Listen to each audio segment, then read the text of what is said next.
यहाँ पर एक मरतबा फिर से आपको बताते चलें कि सिप्तान खान स्पीकर पंजाब असेंबली मुंतखब हो गए हैं। तहरीक इंसाफ और काफ लीग के मुश्तरका उम्मीदवार सिप्तान खान ने 185 वोट लिए, सैफुल मुलूक खोखर ने 175 वोट लिए। सिप्तान खान ने बतौर स्पीकर पंजाब असेंबली का हल्फ भी उठा लिया है। आपको बता रहे हैं सिप्तान खान और सैफुल मुलूक खोखर के दरमियान स्पीकर पंजाब असेंबली का ये मार्का जारी था और अब तहरीक इंसाफ के और काफ लीग के मुश्तरका उम्मीदवार सिप्तान खान ने 185 वोट लिए और वो स्पीकर पंजाब असेंबली मुंतखब हो गए हैं, जबकि सैफुल मुलूक खोखर ने सिर्फ 175 वोट लिए।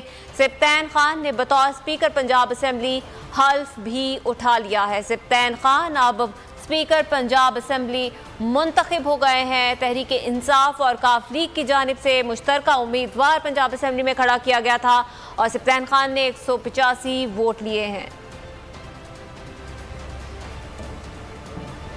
खबरों का सिलसिला जारी है। अभी वक्त हुआ एक ब्रेक के बाद देखिए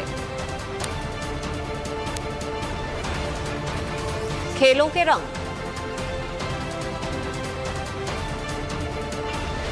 और फैमिली से फरार महंगा पड़ गया।